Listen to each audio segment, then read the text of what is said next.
Hello नमस्कार दोस्तों, जय हिंद जय भारत। आज प्लेटफॉर्म का प्रैक्टिस सेट 1 करेंगे। इसमें हम 50 क्वेश्चंस को कवर करने वाले हैं डिस्कशन के साथ, और नेक्स्ट वीडियो में आप 50 क्वेश्चन कवर करेंगे। इस बुक में टोटल आपके 15 सेट्स हैं, तो आपको 30 दिन में पूरा सेट जो है कवर करा दिया जाएगा। चलिए स्टार्ट करते हैं।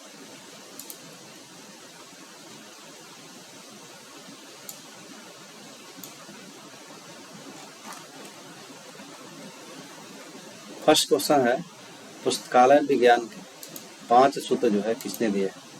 आपको पुस्तकालय विज्ञान के जो है 5 सूत्र किसने दिए हैं, तो इसका आंसर हो जाएगा doctor SR. Ranganathan. Doctor SR. Ranganathan ने जो है आपके क्या दिए हैं, पुस्तकालय विज्ञान के 5 सूत्र दिए हैं। अगर बोला जाए कि एस.आर. रंगनाथन का फुल नेम क्या हो जाएगा, डॉक्टर सियाली रामामृत रंगनाथन। पुस्तकालय विज्ञान का इनको जनक माना जाता है। रंगनाथन को क्या है, पुस्तकालय विज्ञान का जनक माना जाता है। इन्होंने अपने पुस्तक जो है विज्ञान के 5 सूत्र है 1928 ईस्वी में इनका विचार प्रस्तुत किया गया था, और 1931 ईस्वी में जो है ये 5 लॉज ऑफ लाइब्रेरी साइंस के नाम से क्या किए थे, ये पुस्तक को प्रकाशित किए थे 1931 ईस्वी में। तो आपको यह ध्यान रखना है। ये 5 सूत्र कौन कौन से हैं, तो पहला सूत्र है पुस्तक के उपयोग के लिए है। दूसरा सूत्र प्रत्येक पुस्तक को उसका पाठक मिले, और तीसरा सूत्र होता है कि प्रत्येक पुस्तक को उसका पाठक मिले, और चौथा है पाठक का समय बचाए, और पांचवा है पुस्तकालय एक वर्धनशील संस्था है। तो आपको क्या करना है, सभी को ध्यान से बात को सुनना है। चलिए नेक्स्ट क्वेश्चन आते हैं। प्रत्येक पाठक को उसकी पुस्तकें मिले, प्रत्येक पाठक को उसकी पुस्तकें मिले, यह पुस्तकालय का कौन सा सूत्र है। तो ये बताएं कि प्रत्येक पाठक को उसकी पुस्तकें मिले, ये आपका द्वितीय सूत्र में है। और तृतीय में क्या मिला है, प्रत्येक पुस्तक को उसकी पाठक मिले। और चतुर्थ में बोला गया है कि पाठक का समय बचाए, और पंचम में बोला गया है आपको कि पुस्तकालय क्या है, एक वर्धनशील संस्था है। देखिए, इसका कहने का मतलब है कि प्रत्येक पाठक को उसकी पुस्तकें मिले। इसका मेन मूल्य क्या है, यह है कि क्या है कि समाज में क्या होते हैं, आयु, लिंग, जाति, धर्म और सामाजिक स्थिति को देखते हुए कुछ व्यक्तियों को जो है इनसे वंचित कर दिया जाता है, और कुछ लोगों को कुछ पुस्तकें से उनको दूर रखा जाता है, यानी उनको नहीं दिया जाता है। इसलिए बोला गया कि प्रत्येक पाठक को जो रुचि है उनमें, उसको क्या है, प्रत्येक पाठक को उसकी पुस्तकें मिले। चलिए थर्ड क्वेश्चन है, भारत में राष्ट्रीय पुस्तकालय कहाँ स्थित है। भारत में राष्ट्रीय पुस्तकालय जो है वह कहाँ स्थित है, तो भारत में राष्ट्रीय पुस्तकालय इसके स्थित है कहाँ, कलकत्ता। आपको ध्यान रखना है, कलकत्ता। देखिए, ये जो है अगर बोलेंगे कि भारत राष्ट्रीय पुस्तकालय जो है वह किसके अधीन कार्य करता है, तो भारत सरकार के संस्कृति मंत्रालय के अधीन कार्य करता है। ये जो है आपकी भारत राष्ट्रीय पुस्तकालय जो है यह किससे मिलकर बना है, तो कलकत्ता पब्लिक लाइब्रेरी और ईस्ट इंडिया कॉलेज लाइब्रेरी के विलय से क्या किया गया, आपको भारत में राष्ट्रीय पुस्तकालय बना था। इसका पहले नाम था इंपीरियल लाइब्रेरी। आपको यह भी देखना है कि जो राष्ट्रीय पुस्तकालय है उसका पहले क्या नाम था, इंपीरियल लाइब्रेरी, और 1948 ईस्वी में इसको क्या किया, राष्ट्रीय दर्जा दे दिएगा, और आपको भारतीय राष्ट्रीय पुस्तकालय कलकत्ता में बनाया गया। चलिए नेक्स्ट क्वेश्चन करते हैं। डीडीसी यानी ड्यू डेसिमल क्लासिफिकेशन का प्रथम संस्करण कब प्रकाशित किया गया, तो प्रथम संस्करण जो है आपको 1876 में क्या है, डीडीसी यानी ड्यू डेसिमल क्लासिफिकेशन का प्रकाशित किया गया। इसका जो विकास जो है किसने किया, आपको यह भी क्वेश्चन आ सकता है कि डीडीसी का विकास किसने किया, तो डीडीसी का विकास जो है मेलविल ड्यू के द्वारा किया गया। डीडीसी में क्या करते हैं, हम मुख्य वर्गों को इसमें क्या करते हैं कि हम दशमलव का उपयोग करके विभाजित करते हैं डीडीसी, और इसका जो है पुस्तकालय में सबसे व्यापक रूप से उपयोग किया जाता है वर्गीकरण के लिए, और विशेष रूप से आपको सार्वजनिक और स्कूल पुस्तकालय में जो डीडीसी का प्रयोग किया जाता है। कॉलन क्लासिफिकेशन क्या है, पद्धति का विकास किसने किया। आपको क्वेश्चन आ सकता है कि कॉलन क्लासिफिकेशन यानी सीसी पद्धति का विकास किसके द्वारा किया गया, तो ये किया गया है doctor SR. Ranganathan. Doctor SR. Ranganathan के द्वारा सीसी पद्धति का विकास किया गया। अगर एग्जाम में पूछा जाए कि इसका प्रथम संस्करण कब प्रकाशित किया गया है, तो पहला संस्करण 1931 ईस्वी में प्रकाशित किया गया। चलिए नेक्स्ट, ग्रंथालय शब्द का प्रयोग सर्वप्रथम किसने किया? अगर कोई एग्जाम में पूछा जाए ग्रंथालय शब्द का प्रयोग सर्वप्रथम किसने किया, तो इसका किया गया था डॉक्टर एस.आर. रंगनाथन जी के द्वारा जो है आपका किया गया था। आपको ध्यान रखना है। अगर पूछा जाए राष्ट्रीय पुस्तकालय के प्रथम भारतीय पुस्तकालय अध्यक्ष कौन थे? तो के.एम. असदुल्ला। ये भी आपको साथ में याद रखना है। इफ्ला का पूर्ण रूप क्या होता है? इफ्ला का पूर्ण रूप क्या होता है? तो इफ्ला का होता है पूर्ण रूप Indian federation of library association and institution. ये होता है इफ्ला का पूर्ण रूप। आखिर ये इफ्ला है क्या? अगर आपके एग्जाम में उठता है इफ्ला है क्या, तो ये क्या है? एक प्रकार का इंटरनेशनल निकाय है, ठीक है। इसकी स्थापना जो है 1927 ईस्वी में स्कॉटलैंड में हुई थी। कहाँ थी? स्कॉटलैंड। और इसका मुख्यालय कहाँ है? नीदरलैंड हेग में है, ठीक है। तो इफ्ला क्या है? ये इंटरनेशनल लेवल पे क्या करता है कि आपका पुस्तकालय और सेवाओं को उसके उपयोगकर्ता के हित के प्रतिनिधित्व करने के लिए क्या है? आपका अंतर्राष्ट्रीय संस्था है। इसकी स्थापना कब हुई? 1927 ईस्वी में। कहाँ हुई? स्कॉटलैंड में। मुख्यालय पूछा जाए तो कहाँ इफ्ला का? तो नीदरलैंड हेग में। नेक्स्ट क्वेश्चन है, भारतीय राष्ट्रीय पुस्तकालय अध्यक्ष कब मनाया जाता है? भारतीय राष्ट्रीय पुस्तकालय अध्यक्ष कब मनाया जाता है? तो आप बात की जाए तो भारतीय राष्ट्रीय पुस्तकालय जो अध्यक्ष है वो मनाया जाता है आपको कब? 12 अगस्त को। आपको ध्यान रखना है कि राष्ट्रीय पुस्तकालय अध्यक्ष जो है 12 अगस्त को मनाया जाता है। अगर इसमें साथ ही पूछ दिया जाए कि 12 अगस्त को क्यों मनाया जाता है, तो 12 अगस्त को डॉक्टर एस.आर. रंगनाथन है, उनके क्या है? जन्मदिन पे क्या मनाया जाता है? कौन? तो आपको ध्यान रखना है कि एस.आर. रंगनाथन के जन्मदिन पे मनाया जाता है आपको पुस्तकालय अध्यक्ष दिवस। साथ में ये पूछ दिया कि राष्ट्रीय पुस्तकालय दिवस कब मनाया जाता है? अगर राष्ट्रीय पुस्तकालय दिवस बोला जाए तो राष्ट्रीय पुस्तकालय दिवस कब मनाया जाता है? तो राष्ट्रीय पुस्तकालय दिवस मनाया जाता है 14 नवंबर को। 14 नवंबर को मनाया जाता है राष्ट्रीय पुस्तकालय दिवस। और उसके साथ अगर बोलेगा विश्व पुस्तक और कॉपीराइट दिवस कब मनाया जाता है? विश्व तो आपको 23 अप्रैल को। 23 अप्रैल को क्या मनाया जाता है? तो विश्व कॉपीराइट और पुस्तक दिवस जो है, आपका कोई पुस्तक छापता है तो उसका कॉपीराइट ना कोई करे, उसके लिए आपको मनाया जाता है 23 अप्रैल को मनाया जाता है विश्व पुस्तक कॉपीराइट दिवस। अगर राष्ट्रीय पुस्तकालय दिवस बोला जाए, राष्ट्रीय पुस्तकालय दिवस, तो ये 23 अप्रैल क्या हो गया आपका? 23 अप्रैल हो गया आपका क्या? कॉपीराइट दिवस। ये आपका पुस्तकालय अध्यक्ष दिवस। और 10 जुलाई आपको देखना है, 10 जुलाई को मनाया जाता है अंतर्राष्ट्रीय पुस्तकालय दिवस। 10 जुलाई को क्या मनाया जाता है? अंतर्राष्ट्रीय पुस्तकालय दिवस मनाया जाता है। ये अंतर्राष्ट्रीय पुस्तकालय दिवस मनाया जाता है, ध्यान रखना है। उसके बाद 14 से 20 नवंबर को आपको राष्ट्रीय पुस्तकालय सप्ताह दिवस मनाया जाता है। तो इस तरह से आपको ध्यान रखना है। आपको 12 अगस्त राष्ट्रीय पुस्तकालय अध्यक्ष दिवस, 14 से 20 नवंबर के बीच में आपको मनाया जाता है 14 नवंबर को राष्ट्रीय पुस्तकालय दिवस, और 14 नवंबर से 20 नवंबर के बीच में क्या मनाया जाता है? तो इसमें मनाया जाता है राष्ट्रीय पुस्तकालय सप्ताह। और 23 अप्रैल को क्या मनाया जाता है? तो राष्ट्रीय आपका विश्व पुस्तक कॉपीराइट दिवस। तो आपको इस तरह से आपको ध्यान रखना है। OPSC यानी ओपेक का फुल फॉर्म क्या होता है? ओपेक का फुल फॉर्म होता है आपका online public access catalogue. Online public access catalogue आपका आंसर हो जाएगा ये।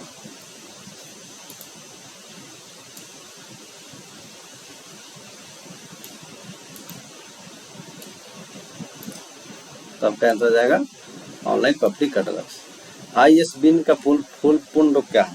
ISBN का, अगर इसके बारे में हम देख लेते हैं कि OP क्या है? Online public access catalogue. ये क्या है? एक प्रकार सा एक पुस्तकालय संग्रह का एक इलेक्ट्रॉनिक डेटाबेस है। क्या है? OPSC जो है आपका पुस्तकालय का एक जो है इलेक्ट्रॉनिक डेटाबेस है। इसमें से क्या है कि आप किसी भी, जैसे क्या है कि अगर मान लीजिए सपोज कि OPSC क्या है, पहले तो आपको ध्यान रखना है ये इलेक्ट्रॉनिक डेटाबेस है। इससे किसी भी पाठक को कोई पुस्तक चाहिए तो क्या है? ऑनलाइन एक्सेस कर सकता है। अगर इसकी स्थापना की जाए, ऑनलाइन कैटलॉग की स्थापना की जाए तो कब हुआ था? 1975 में। 1975 में क्या हुआ? इसकी स्थापना हुआ था। ISBN का फुल फॉर्म क्या है? ISBN का पूर्ण रूप क्या है? तो ISBN का होता है पूर्ण रूप इंटरनेशनल स्टैंडर्ड बुक नंबर, आपको ध्यान रखना है इंटरनेशनल स्टैंडर्ड बुक नंबर। और इसके बाद में जानते हैं क्या है, तो ये क्या है, आपको पुस्तक विक्रेताओं, पुस्तकालय, अन्य लोगों द्वारा पुस्तकों की पहचान, ऑर्डर, प्रबंधन के लिए इसका क्या किया जाता है, उपयोग किया जाता है। तो आपको ध्यान रखना। यूनेस्को का मुख्यालय कहाँ है, आपको एग्जाम में पूछा था यूनेस्को का मुख्यालय कहाँ है, तो यूनेस्को का मुख्यालय आपका हो गया पेरिस। पेरिस में कहाँ है, पेरिस में। अगर यूनेस्को की स्थापना अगर पूछ दिया है तो 16 नवंबर 1945 को किया गया था।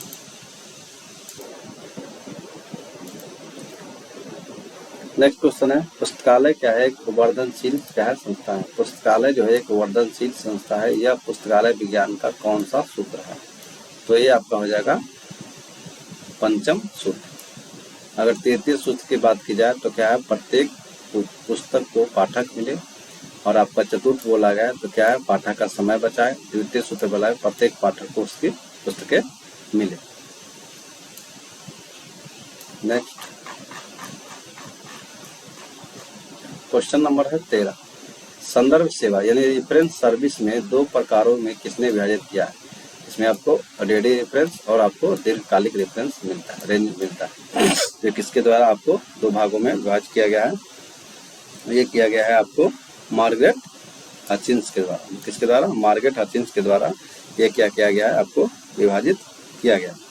अगर बात की जाए तो ये मार्गरेट हचिंस कौन थे, तो ये अमेरिका पुस्तकालय विज्ञानी थे, मतलब अमेरिका में क्या है पुस्तकालय विज्ञान थे। इन्होंने क्या किया, एक वैज्ञानिक रूप देने में इनको महत्वपूर्ण भूमिका अगर बात की जाए तो मार्गरेट हचिंस की है।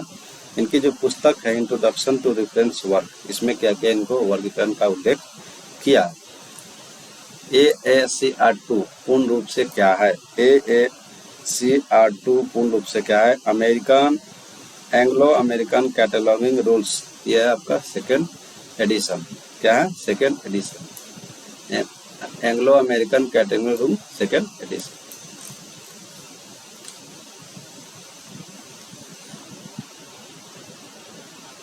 अगर इसके बाद जानकारी लेते हैं कि आखिर यह है क्या, यह है जो है आपका पुस्तकालय में विभिन्न प्रकार की सामग्रियों के लिए आपका वर्णनात्मक सूची के लिए अंतर्राष्ट्रीय स्तर पर इसको मान्यता प्राप्त है। ये क्या करता है कि आपके कैटलॉग रूल्स को क्या करता है, डिफाइन करता है। किस भारतीय राज्य में सबसे पहले सार्वजनिक पुस्तकालय अधिनियम पारित किया गया। किस राज्य में जो है किस भारत राज्य में, भारत के राज्य में आपका सार्वजनिक पुस्तकालय अधिनियम पारित किया गया, तो इसका जो है तमिलनाडु, मद्रास। सर्वप्रथम जो है आपको तमिलनाडु, महाराष्ट्र में जो है आपको सार्वजनिक पुस्तकालय अधिनियम पारित किया गया। अगर आपको देखते हैं तो कब किया गया, तो ये आपका 1948 ईस्वी में किया गया था महाराष्ट्र में या तमिलनाडु में। उसके बाद महाराष्ट्र की बात करते हैं तो 1967 में, आंध्र प्रदेश की बात करते हैं तो 1960 में, और कर्नाटक की बात करते हैं तो 1965 में। ये आखिर है क्या, ये सार्वजनिक पुस्तकालय अधिनियम प्रत्येक राज्य में क्या होता है, बनाया जाता है ताकि लाइब्रेरी का विकास हो सके। और इस अधिनियम को आपको लागू करवाने में महत्वपूर्ण योगदान रहा था ये सर रंगनाथन का। चलिए नेक्स्ट पढ़ते हैं, टेलनेट क्या है, टेलनेट का संबंध किससे है। तो टेलनेट का जो संबंध है वो पुस्तकालय को नेटवर्क से, किसके, पुस्तकालय को नेटवर्क, यानी इसका मतलब क्या है, टेलनेट का फुल फॉर्म अगर बात किया, developing library network. Developing library network ये कहाँ स्थित है, तो दिल्ली में स्थित है, दिल्ली में स्थित है। अगर बोला जाए कि इसका मुख्य उद्देश्य क्या है, तो इसका मुख्य उद्देश्य है क्या है, जो इसके सदस्य होंगे उसके सदस्य के बीच आपका जो पुस्तकालय है या संसाधन के साझेदारी को बढ़ावा देने के लिए ये किया गया। नेक्स्ट, सूचना का अधिनियम भारत में कब लागू किया गया। सूचना का अधिनियम जो है भारत में कब लागू किया, तो सूचना का अधिनियम भारत में, यानी सूचना का मतलब राइट टू इंफॉर्मेशन एक्ट 12 अक्टूबर 2005 को लागू किया गया, 12 अक्टूबर 2005 को। लेकिन इसका अगर कुछ भाग जो है 15 जून 2005 को ही लागू कर दिए गए थे। तो आपको ध्यान रखना है कि राइट टू इंफॉर्मेशन एक्ट जो है आपको 2005 में लागू किया गया। डीडीसी के 23वें संस्करण में कितने वॉल्यूम है, डीडीसी का जो है 23वें संस्करण में आपके कितने वॉल्यूम है, तो 4। कितने हैं, 4। सीसी कॉलम क्लासिफिकेशन में पीएम सेट का क्या होता है, इसका मतलब क्या होता है, तो हम बता देते हैं कि पीएम क्लासिफिकेशन में आपका इसका क्या दर्शाता है, तो ये आपको दर्शाता है मुख्य वर्ग यानी मेन वर्ग को दर्शाता है।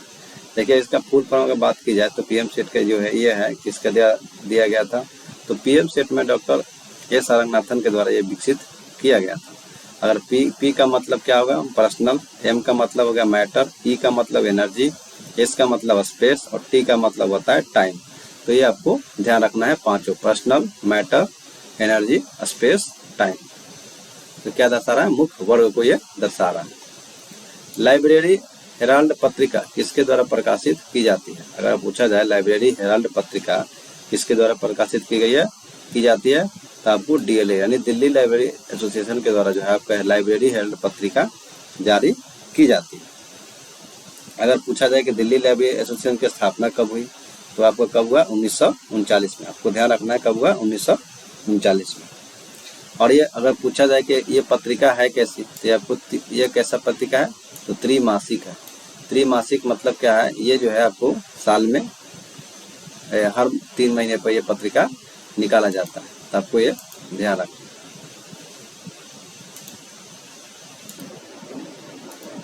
नेक्स्ट है आपका शेड्यूल ऑफ क्लासिफिकेशन किस वर्गीकरण का पढ़ती है, शेड्यूल ऑफ क्लासिफिकेशन जो है ये किसका पढ़ती है, तो ये आपका पढ़ती किसका हो जाएगा,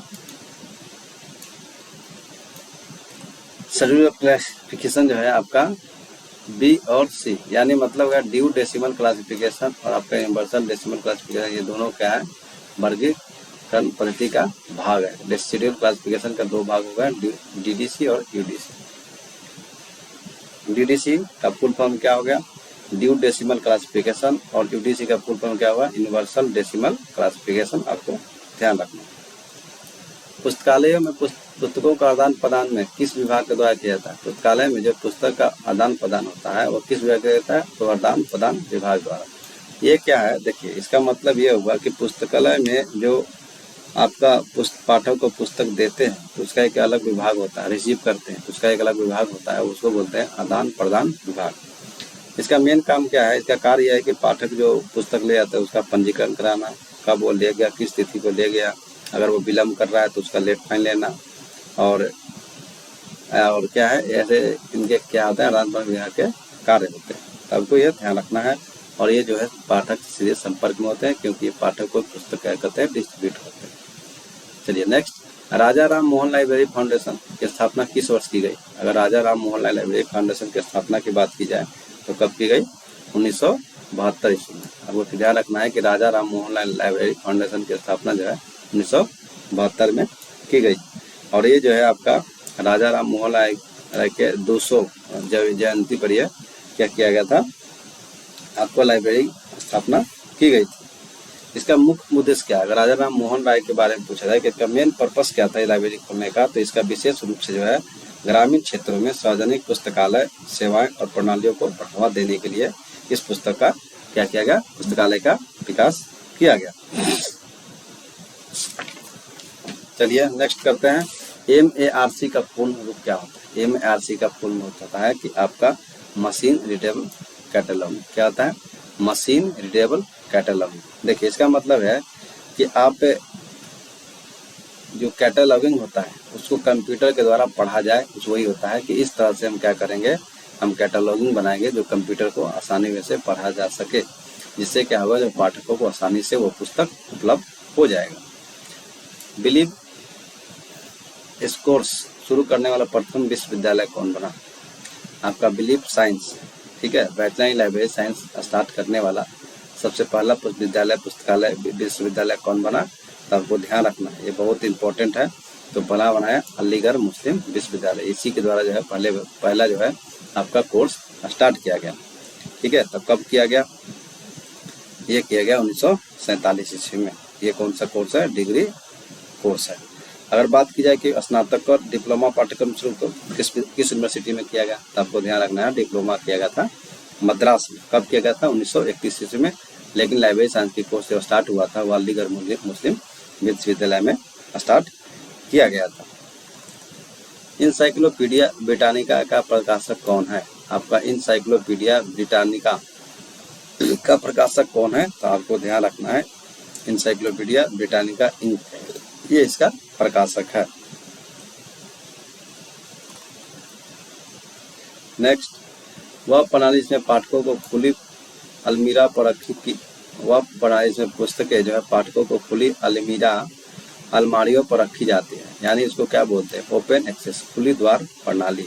तो देखिए इसका मतलब क्या हुआ, ओपन एक्सेस सिस्टम का मतलब होता है कि जैसे खुली द्वार प्रणाली में पाठकों को पुस्तकालय की अलमारियों तक सीधी पहुंच होती है। इसका मतलब डायरेक्ट क्या है, जा सकता है और वे स्वयं पुस्तकों को खोज सकते हैं और अपनी पसंद की सामग्री चुन सकते हैं अगर ओपन एक्सेस सिस्टम होगा। तो इसमें क्या होता है, कभी कभी अचानक से कुछ मूल्यवान खोज लेता है, जिससे पाठक बहुत दिन से वो पुस्तक खोज रहा था, तो वह क्या अचानक से वो पुस्तक भी उसको मिल सकता है, यानी उसकी पाठक को जो रुचि है वो पुस्तक भी मिल सकता है। लेकिन अगर बंद द्वार प्रणाली की बात की जाए तो बंद द्वार प्रणाली में कैटालॉग के माध्यम से क्या कहता है, जो पाठक है वो पुस्तकालय अध्यक्ष को बोलता है कि हमको ये पुस्तक चाहिए, तो वो क्या है, उसको वो पुस्तक जो नहीं मिल पाता है, जो कभी आगे फ्यूचर में खोजना चाहता है या उसमें कोई इंटरेस्ट रखना चाहता है, क्योंकि वही पुस्तक डिमांड करेगा जो उसके पास क्या होगा, अवेलेबल हो। पुस्तकालय उपकर किस प्रकार के पुस्तकालयों के लिए आय का एक प्रमुख स्रोत है। अगर पुस्तकालय उपकर की बात की जाए तो किस प्रकार के पुस्तकालयों के आय का सबसे महत्वपूर्ण, तो आपको ध्यान रखना है इसके लिए आपको सार्वजनिक पुस्तकालय में क्या करता है, एक लाइब्रेरी शेष लिया जाता है, किसके द्वारा, तो आपके नगर पालिका हो या ग्रामीण हो या सबके द्वारा क्या है, एक अलग से एक्स्ट्रा आपको क्या जाता है, शेष लिया जाता है, यानी उपकर लिया जाता है। कर के ऊपर एक कर होता है, उसको बोलते हैं उपकर। भारतीय राज्यों में सार्वजनिक पुस्तकालय अधिनियम के तहत एक संपत्ति कर या अन्य कार्यों को अधिभार के रूप में लगाया जाता है।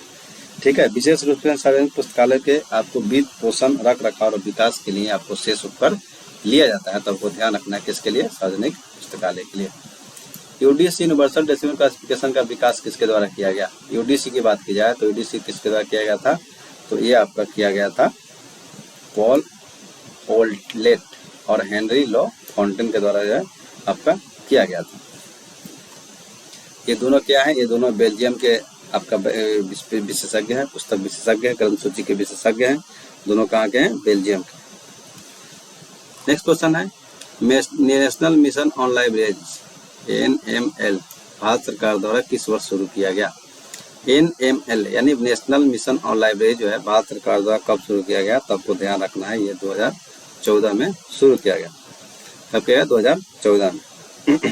आखिर यह इसको जो है आपको 28 नवंबर 2013 को स्वीकृति मिली थी और ये किसके अधीन काम करता है, तो संस्कृति भारत सरकार के संस्कृति मंत्रालय के द्वारा यह अधीन कार्य करता है और इसकी घोषणा 2012 में हुई थी और आपका शुरू किया गया 2014 में। इन्फ्लिबिनेट का मुख्यालय कहाँ है, आपको ध्यान रखना है कि ये इन्फ्लिबिनेट का जो है कहाँ है, तो आपका गांधीनगर गुजरात में जो है आपका। और इसका पूर्ण फॉर्म पूछा जाए कि इन्फ्लिबिनेट क्या होता है, इंफॉर्मेशन एंड लाइब्रेरी नेटवर्क। इसका मुख्यालय कहाँ है, तो गांधीनगर, आपको ध्यान रखना है।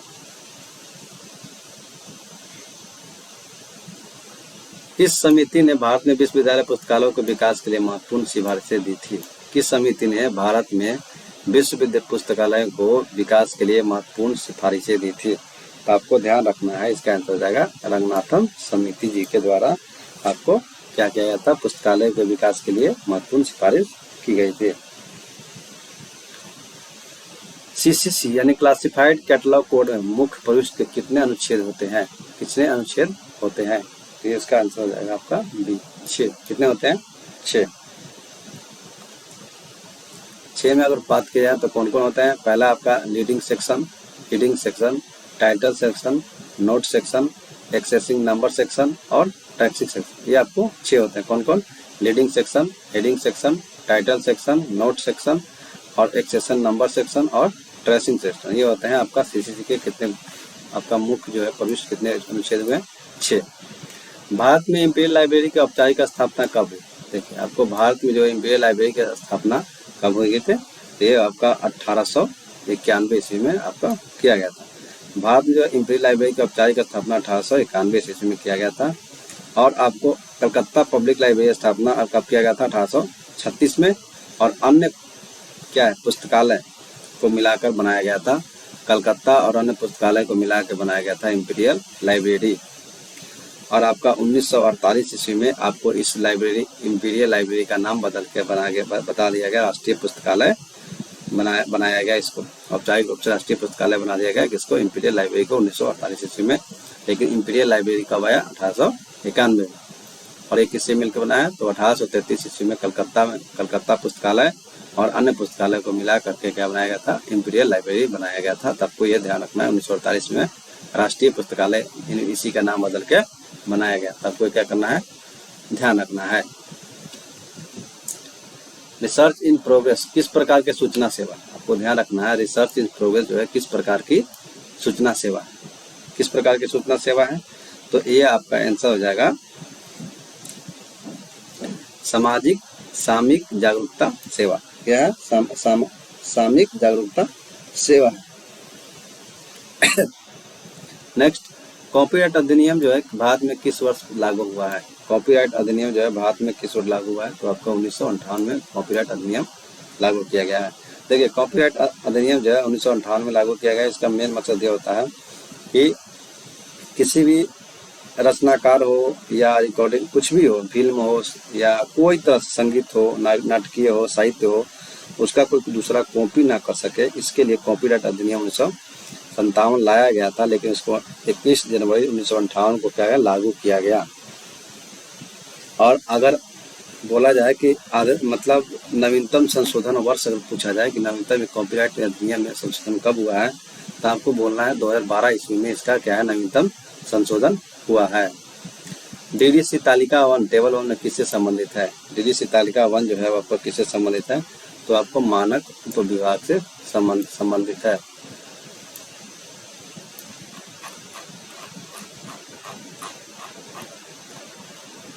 वह व्यक्ति जो पुस्तकालय का उपयोग करता है क्या कहलाता है, वह व्यक्ति जो पुस्तकालय का उपयोग करता है वह क्या कहलाता है, तो वो आपका आंसर हो जाएगा पाठक या उपयोगकर्ता उसको बोलते हैं। जो व्यक्ति जो है आपका पुस्तक का उपयोग करता है उसको पाठक या उपयोगकर्ता बोलते हैं। पुस्तकालय स्वचालन लाइब्रेरी ऑटोमेशन का क्या मतलब है। लाइब्रेरी ऑटोमेशन का क्या मतलब है, तो ये आपका पुस्तकालय में कंप्यूटर और प्रौद्योगिकी का उपयोग, तो पुस्तकालय में जो है पुस्तकालय में आपका कंप्यूटर और प्रौद्योगिकी का प्रयोग करने से क्या हो जाएगा, पुस्तकालय स्वचालन होगा। इसका मतलब क्या है कि आपको कंप्यूटर के माध्यम से ही, जैसे अब कोई भी पाठक कोई बुक चाह रहा है या कोई भी उनको कुछ वीडियो चाहिए या कुछ भी चाहिए, तो क्या है कंप्यूटर के माध्यम से आपको इजी वे में मिल जाएगा। ठीक है, इसके लिए एक दो सॉफ्टवेयर भी आपको डेवलप किए गए हैं, आपको ध्यान रखना है। ILS का फुल फॉर्म पूछा जाए तो इंटीग्रेटेड लाइब्रेरी सिस्टम और आपका LMS लाइब्रेरी मैनेजमेंट सिस्टम, ये दो हैं आपका क्या है, सॉफ्टवेयर। नेक्स्ट, अपूपा पैटर्न किससे संबंधित है। अपूपा पैटर्न जो है किससे संबंधित है, तो अपूपा पैटर्न जो है आपका पुस्तकों का निधानी व्यवस्थान से संबंधित है, यानी सेल्फ अरेंजमेंट से क्या है, यह संबंधित है अपूपा। और ये जो है किसके द्वारा पैटर्न लाया गया था, तो ये लाया गया था आपको डॉक्टर एस रंगनाथन के द्वारा। मतलब अलमारियों में पुस्तकों को किस प्रकार जो है अरेंज किया जाए ताकि उपयोगकर्ता को आसानी से मिल सके, यह है आपका अपूपा। नेक्स्ट, इंडियन लाइब्रेरी एसोसिएशन की स्थापना कब की गई। इंडियन लाइब्रेरी एसोसिएशन की स्थापना कब की गई, ये बहुत इंपॉर्टेंट क्वेश्चन है। तो ये आपको किया गया था 1933 में। कब किया गया था, 1933 में। थिसोरस क्या है, थिसोरस क्या है, तो आपको थिसोरस जो है क्या, थिसोरस आपका है नियंत्रण शब्दावली की सूची। थिसोरस जैसे आप कंप्यूटर में पढ़ोगे थिसोरस क्या आता है, एंटो साइनो क्रेडिट आपका वर्ड देता है, उसी तरह से आपका नियंत्रण शब्दावली उसकी जगह पर आपको, मतलब ये है कि आप कोई जैसे सपोर्ट मान लेते हैं कि किसी बुक कोई बुक हम चयन कर रहे हैं, जैसे मान लेते हैं कि हम भगवान से कोई बुक सब तो उससे संबंधित सब बुक आपको क्या है उसमें दिखाया जाएगा, उसी को बोलते हैं थिसोरस, यानी साइनोनिम से संबंधित हो या पर्यायवाची से संबंधित शब्द को ही बोलते हैं थिसोरस। सबको ध्यान रखना है। जिससे क्या होगा आपको सर्च करने में, जैसे मान लीजिए कि यहाँ कोई भगवान का पुस्तक है और इससे रिलेटेड क्या है सभी पुस्तक आपको मिल जाएगी। किसी पंचवर्षीय योजना में यूजीसी ने पुस्तकालय के विकास के लिए क्या किया था, अनुदान दिया। किस पंचवर्षीय में यूजीसी ने जो है पुस्तकालय के विकास के लिए योगदान दिया, तो क्या हो जाएगा आपका आंसर जाएगा प्रथम, द्वितीय और तृतीय, ये तीनों में क्या गया यूजीसी के द्वारा आपको पुस्तकालय को विकास के लिए अनुदान दिया गया।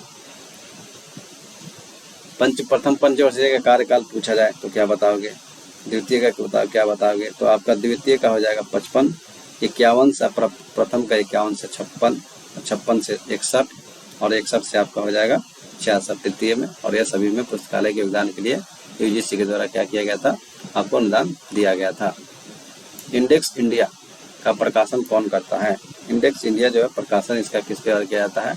तो आपको क्या जाता है? राजस्थान विश्व पुस्तकालय के द्वारा यह इंडेक्स इंडिया प्रकाशन किया जाता है। पुस्तकालय विज्ञान का कौन सा सूत्र पाठक का समय बचाव पर बल देता है? आपको चतुर्थ सूत्र जो है आपको क्या करता है? पाठक का समय बचाव बल पे क्या करता है? आपका बल देता है। फर्स्ट में क्या है, सेकंड में क्या है, ये आपको बता दिया गया है। CDS और ISIS सॉफ्टवेयर किसके द्वारा विकसित किया गया है? तो आपका CDS जो है और IS जो है ये किसके द्वारा विकसित किया गया है? तो यूनेस्को के द्वारा विकसित किया गया है। अगर CDS का पूर्ण फॉर्म पूछा जाए तो कंप्यूटराइज्ड डॉक्यूमेंटेशन सिस्टम, और ISIS का पूर्ण फॉर्म की बात की जाए तो integrated set of information system. Directory किस प्रकार के सूचना का स्रोत है? डायरेक्टरी अगर एग्जाम में पूछा जाए डायरेक्टरी किस प्रकार की सूचना का स्रोत है, तो ये आपका हो जाएगा इसका तृतीय। ये तृतीय क्या है? आपका सूचना का स्रोत है। भारत का राष्ट्रीय चिकित्सा पुस्तकालय कहाँ स्थित है? भारत का राष्ट्रीय चिकित्सा पुस्तकालय की बात की जाए तो ये कहाँ स्थित है? तो ये स्थित है आपका नई दिल्ली। नई दिल्ली में जो है आपको भारत का राष्ट्रीय चिकित्सा पुस्तकालय स्थित है।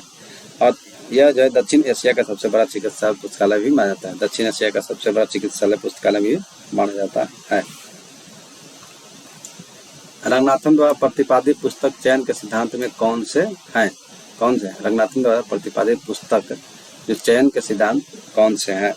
तो इसका आंसर हो जाएगा प्रथम, द्वितीय और तृतीय, और आपको सर्वश्रेष्ठ पाठक को सर्वश्रेष्ठ पुस्तक उसका न्यूनतम लागत मिले। ये जो है आपका सिद्धांत है रंगनाथन के द्वारा प्रतिपादित किया गया था। इसका आंसर हो जाएगा ए और सी दोनों। इंटेलेक्चुअल प्रॉपर्टी राइट्स IPR किससे संबंधित है? तो IPR आपको संबंधित है बौद्धिक संपदा से। किससे संबंधित है? बौद्धिक संपदा से। तो इस तरह से आपको 50 क्वेश्चन कवर कर दिए गए हैं। अगर आपको वीडियो अच्छा लगता है तो लाइक सब्सक्राइब कीजिएगा, और आपको अगर वैसे कुछ सजेशन देना है तो उसके बारे में आप कमेंट में बता सकते हैं। तब तक के लिए धन्यवाद। जय हिंद, जय भारत।